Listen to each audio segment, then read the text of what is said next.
Buenos días.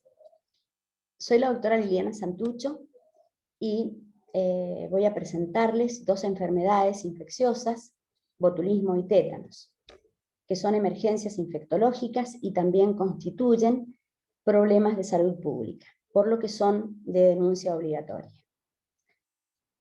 Ahora voy a compartir pantalla con ustedes para presentarles el PowerPoint que he preparado para estos fines. Ténganme paciencia.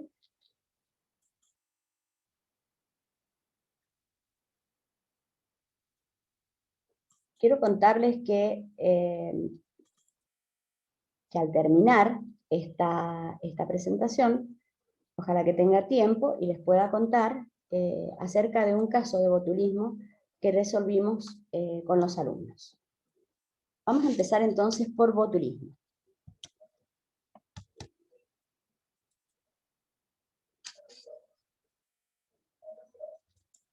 El botulismo es una enfermedad neuroparalítica potencialmente mortal causada por las neurotoxinas producidas por Clostridium botulinum. Este es un bacilo estrictamente anaerobio, gram positivo, formador de esporas de distribución global y que tiene la característica de estas esporas de ser altamente resistentes al calor. Además, su hábitat natural es el suelo, el polvo y el sedimento acuático. Clostridium botulinum produce toxinas, neurotoxinas, que son la A, B, E y F, que producen el botulismo humano, y las toxinas C y D, que producen el botulismo en otras especies. También algunos Clostridium producen toxinas no neurotoxigénicas, como Clostridium barati, que produce la toxina tipo F, el Butyricum, la toxina tipo E, y el Clostridium argentinense, la toxina tipo G. Acá vemos en la microscopía electrónica la morfología de Clostridium botulinum, que tiene una forma cilíndrica con los extremos romos, y que a la tinción con Gram toma esta coloración lila o violeta. Hablemos de las neurotoxinas. Las neurotoxinas son producidas en condiciones especiales, de anaerobiosis, en pH alcalino, ya un pH 4.6 sería óptimo para que se produzcan las neurotoxinas. Y debe haber baja concentración de solutos, sales y azúcares. Hay 7 tipos de neurotoxinas, de la A a la G. Esta es la sustancia tóxica más potente producida.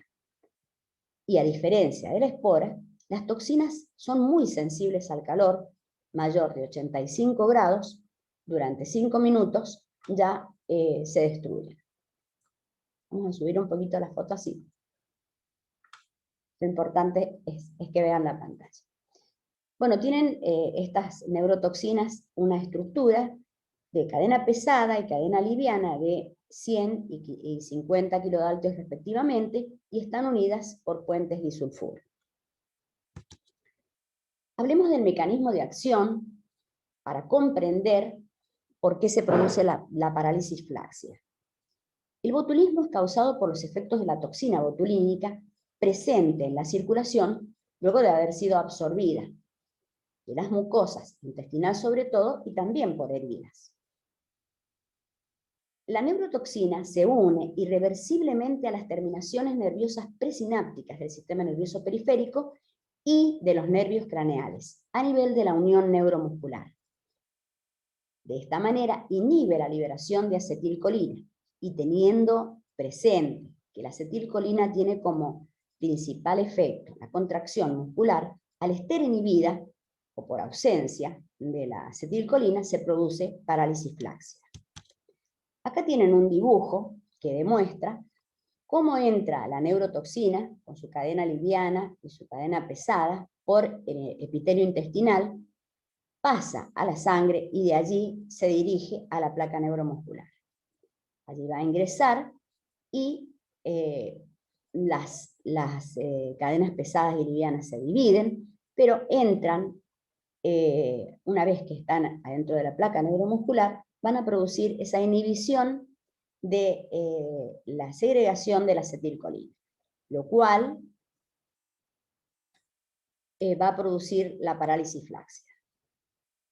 Vamos a tratar de bajar un poquito esto. Bueno. Siguiente. Vamos a hablar de las formas clínicas del botulismo alimentario. El botulismo de heridas, del lactante, infeccioso del adulto, el iatrogénico y el de bioterrorismo. Primero, del botulismo alimentario. La ingestión de alimentos contaminados por toxina botulínica preformada, que no cambia el color, el sabor ni el olor de los alimentos, es la que produce el botulismo alimentario. La toxina A es en la Argentina la más frecuente. Esto ocurre por la elaboración de alimentos caseros o industriales sin cumplir con las normas establecidas para su producción. Y esta es la causa más importante del botulismo alimentario. El enlatado y fermentación pueden proporcionar condiciones de anaerobiosis para que pueda producirse. A veces se guardan alimentos en recipientes herméticos, pero no se refrigeran. Y hay que saber que la refrigeración y la cocción inhiben el crecimiento del Clostridium, pero en particular la cocción inactiva las toxinas y las esporas a distintas temperaturas. A menor temperatura las toxinas, a mayor temperatura las esporas. ¿Cuáles son los alimentos responsables del botulismo? Los enlatados o procesados bajo grado de acidez, bajo como sería 4.6, ya podría empezar a pensarse en que sería un pH casi alcalino para que se pueda producir. Los alimentos, principalmente, que se elaboran de forma casera en la Argentina, particularmente algunas provincias donde es un folclore hacerlo, como la salsa, o vegetales envasados y dulces, a veces frutas. Los vegetales son las berenjenas, las chauchas y los pimientos. También el envasamiento de salsa, que tiene un pH, el tomate tiene un pH ácido, pero al agregarle dientes de ajo, albahaca o pimiento, que en realidad es más rica, la salsa producida de esa manera, pero de todas maneras aumenta el pH. Entonces, en esas condiciones puede producirse la toxina botulínica. También las carnes, el escabeche, antes se hacía mucho más porque, bueno, no estaba prohibida la caza, pero lo mismo hay caza furtiva, y bueno, se hacían y se hacen escabeches, por ejemplo, de vizcacha. También escabeches de pescados, también algunos productos fermentados, como les dije hace un rato, que no se guardan en la heladera, algunos condimentos, chile picantes y salsas. El botulismo en Mendoza tiene una incidencia estacional en el invierno. ¿Y por qué es esto? Y porque en el invierno se consumen los productos que se han elaborado durante el verano, cuando hay frutas frescas y hay frutas frescas y hay berenjenas, hay pimientos, hay verduras que se pueden envasar y que en el invierno no hay. ¿Cuáles son los síntomas generales? Hay síntomas gastrointestinales, como náuseas y vómitos, diarreas, que sería un síntoma temprano, como un despeño diarreico, cólicos intestinales, y la constipación, que sería para el adulto un síntoma tardío. Pero por estos síntomas, generalmente, las personas no consultan si no tienen un antecedente, algo que les haga pensar que lo que han comido podría tener la toxina botulínica, salvo que tengan cólicos intestinales muy intensos, pero la automedicación es muy frecuente. En cambio, cuando el paciente tiene signos y síntomas neurológicos, como sequedad de boca, que no lo alerta tanto, toman agua. Pero cuando aparecen la visión borrosa, la disartria, la disfagia, la disfonía, el paciente empieza a alertarse, y sobre todo cuando aparece la diplopía. Fíjense que hay algunos casos donde hay personas que han asociado diplopía con botulismo y se han autodiagnosticado. Cuando aparecen estos signos neurológicos es cuando el paciente consulta más frecuentemente. ¿Qué va a encontrar el médico? Va a encontrar midriasis, va a encontrar ptosis palpebral, nistagmus, la hiporreflexia tendinosa profunda, y tengan en cuenta que el paciente está lúcido y orientado, como en el tétanos. ¿Qué sigue después de esto? Sigue la parálisis muscular descendente cefalocaudal, que es simétrica, y que según la cantidad de toxina ingerida se manifiesta desde 6 horas hasta 8 días. Es leve cuando están afectados los pares craneales, o grave cuando ya hay fallo respiratorio, porque hay los músculos respiratorios del diafragma, los músculos intercostales, no están funcionando, están flácidos. Entonces hay problemas graves respiratorios, y por eso el paciente requiere asistencia respiratoria mecánica de mucho tiempo. Ya lo vamos a ver por qué. 2 a 8 semanas. El paciente tiene una fase inexpresiva, con aspecto juvenil, con líneas indefinidas, y tiene alteración de la voz. Esta es la fase de un paciente con botulismo, que lo primero que nos llama la atención es la ptosis palpebral. Y bueno, a lo mejor es una persona más adulta que no tiene las líneas gesticulares. ¿Por qué se produce la muerte? La muerte se produce por obstrucción laríngea, u obstrucción de la vía aérea, o incapacidad de mantener un volumen vital adecuado debido a la flacidez de los músculos respiratorios. Y también se puede producir en forma temprana por falta de diagnóstico, que de eso vamos a hablar porque es muy, pero muy importante. Las tardías por complicaciones de la asistencia respiratoria mecánica, y el porcentaje es del 5 al 10%. Hay una lenta recuperación clínica de semanas a meses. ¿Por qué?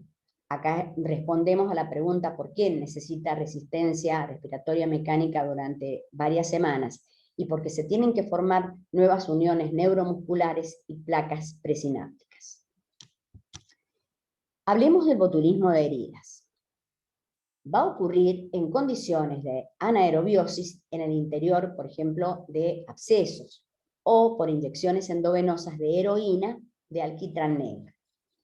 El germen se multiplica, produce la toxina, y pasa la absorción a la circulación general, pero no hay síntomas gastrointestinales. El periodo de incubación es de 4 a 14 días y la mortalidad es mayor, fíjense, del 15%.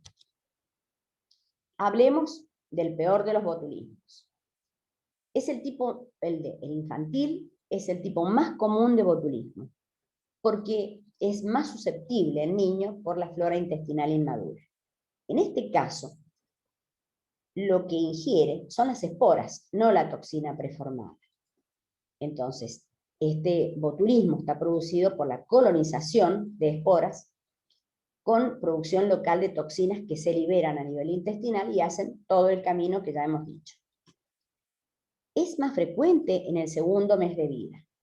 La fuente de ingestión a veces es desconocida, pero tengan en cuenta el hábitat del Clostridium botulinum, que es la tierra, y los niños juegan en el piso, gatean, están en contacto con muchas cosas, juguetes que están en contacto con la tierra.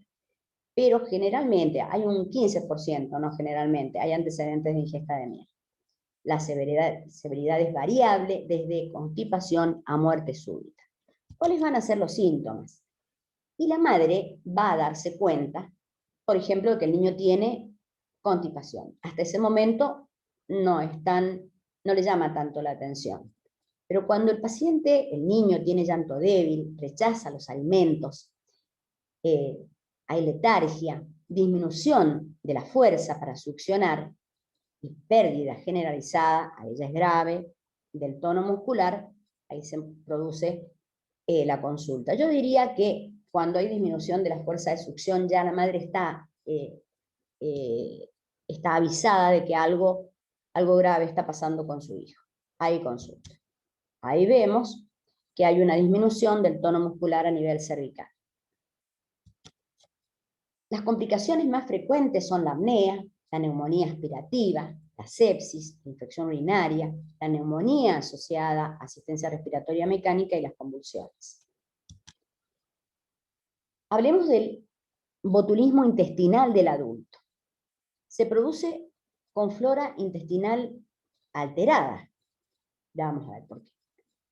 Acá también hay ingesta de esporas y luego la producción de toxinas a nivel intestinal, que también va a ser el recorrido para producir el cuadro de parálisis flácida.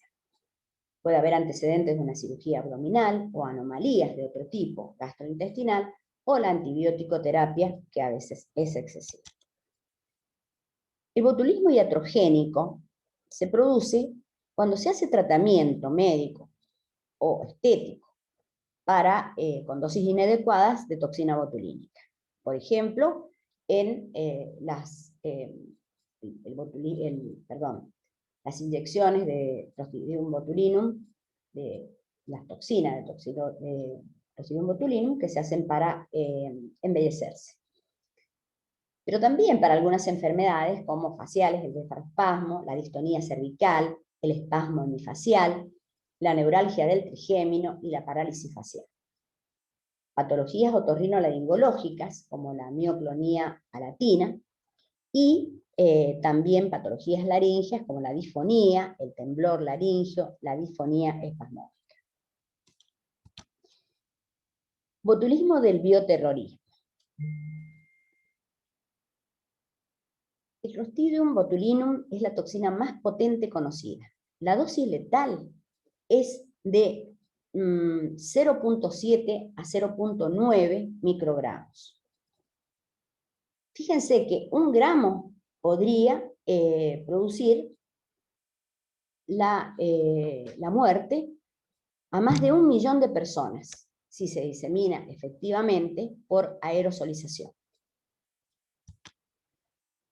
El diagnóstico está en letras más grandes, en negrita, y podría poner que toda la pantalla diga clínico. En realidad, esta patología es de baja morbilidad. Entonces, los síntomas gastrointestinales no llaman la atención, ni tampoco al médico. Pero cuando los síntomas autonómicos, como la sequedad de boca, y los síntomas por compromiso de pares craneales aparecen, hay que pensar en botulismo, siempre buscando el dato epidemiológico.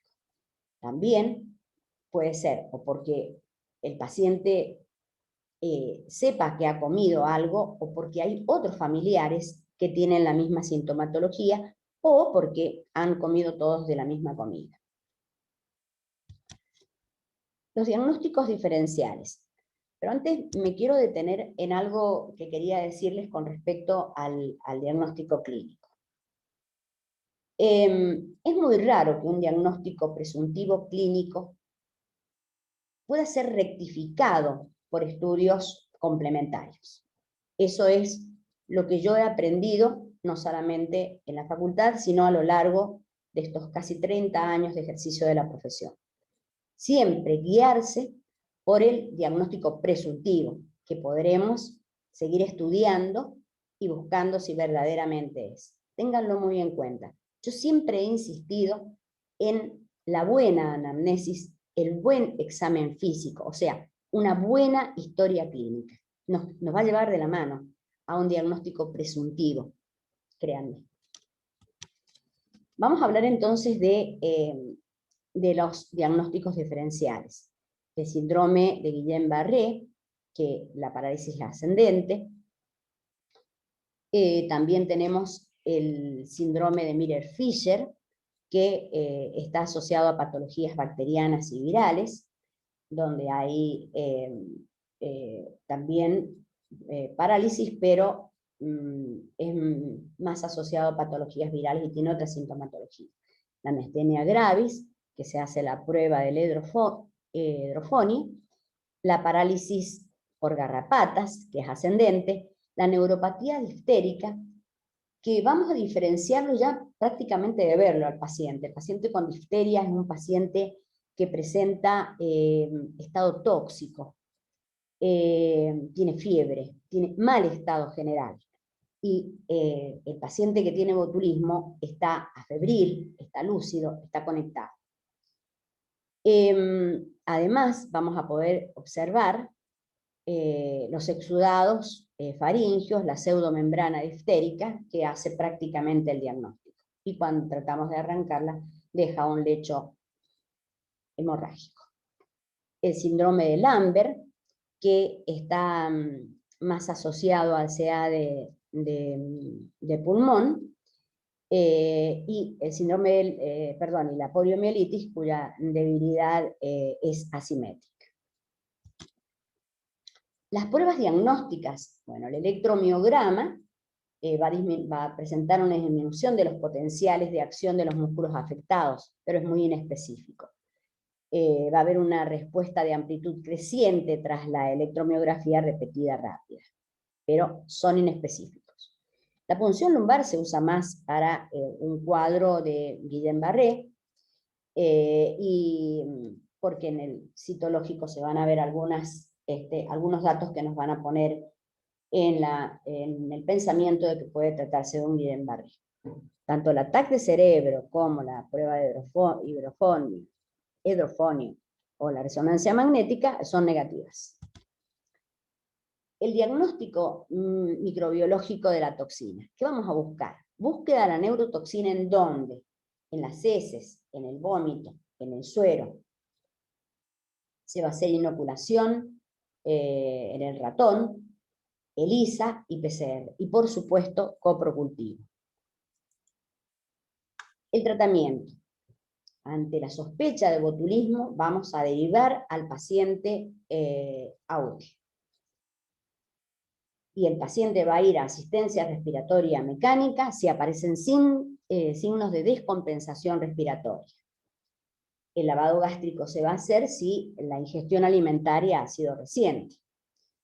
Se hacen enemas evacuantes si existe hilio, evitar los catárticos con magnesio, porque es alcalino, y en el caso de botulismo de herida, se hará un debridamiento quirúrgico, y como es un bacilo gram positivo anaerobio, podemos utilizar la penicilina.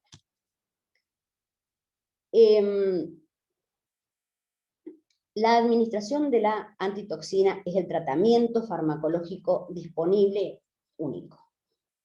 El producto es equino, con anticuerpos para las toxinas A, B y E, o sea, es trivalente, y bivalente para la toxina A y B.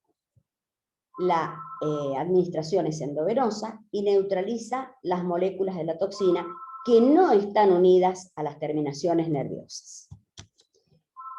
La dosis es un vial de 10 mililitros, que allí van a venir la antitoxina A, la antitoxina B y la antitoxina E. Es muy importante que tengan este conocimiento. Al ser de baja morbilidad esta patología, no tenemos ocasión de utilizarla a la antitoxina muchas veces. Por lo tanto, es importante que leamos las indicaciones, sobre todo la dosis y la vía, para no cometer errores y que sea peor el daño que produzcamos por colocarla y no haber utilizado la vía o la dosis necesaria. La vida media es de 5 a 8 días. Hay una disminución de las reacciones de hipersensibilidad con un solo vial. La administración debe ser precoz, en las primeras 24 horas, con disminución de la mortalidad en un 50%. La administración, cuando ya hay síntomas neurológicos, acorta la fase a la falla respiratoria y protege de la progresión de la enfermedad. El botulismo infantil, bueno, se utiliza en el botulismo infantil la inmunoglobulina humana trivalente. obtenida de plasma de dadores adultos previamente inmunizados con toxoide botulínico pentavalente. La dosis es de 50 miligramos por kilogramo, o sea, 1 mililitro por kilogramo. Bueno, yo tengo anotado acá el teléfono de la Cátedra de Microbiología, porque allí vamos a mandar las muestras. También se pueden mandar a otros laboratorios, pero ¿qué es lo que se hace en la Cátedra de Microbiología? Y ahí vamos a saber de qué toxina se trata. Ahora, quiero contarles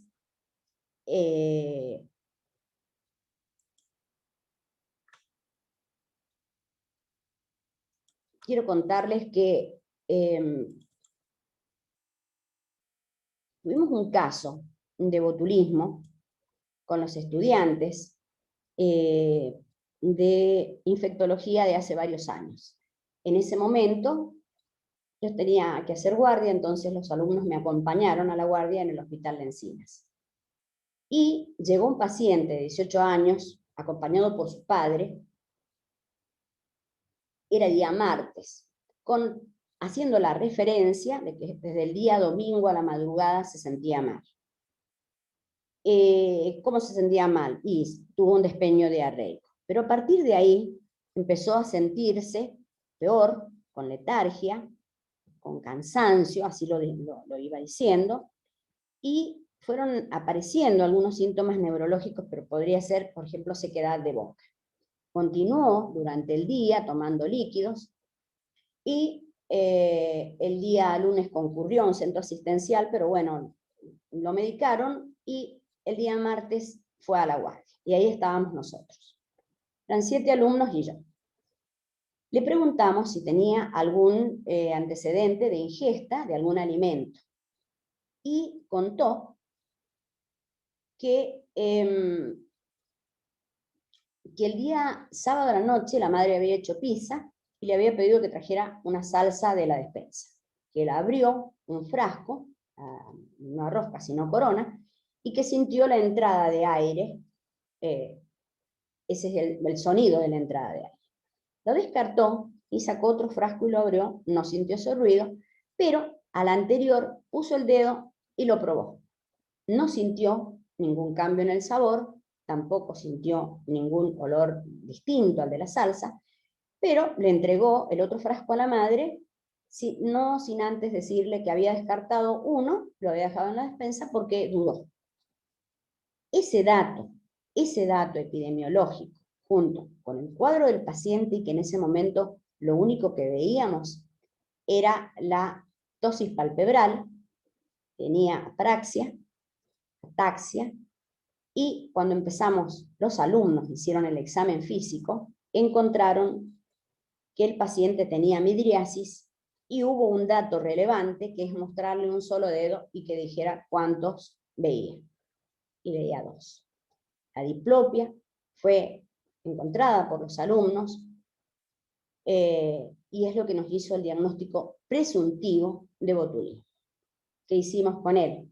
Inmediatamente, por supuesto, llamar a epidemiología, y además tomar muestras de sangre.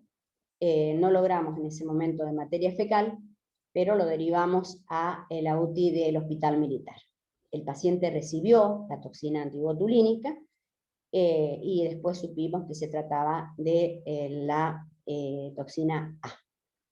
Bueno, esto es una de tantas anécdotas que uno tiene cuando hace guardia, como también tendrán ustedes, algunas anécdotas que no se van a olvidar nunca. Hay cosas que uno nunca se olvida.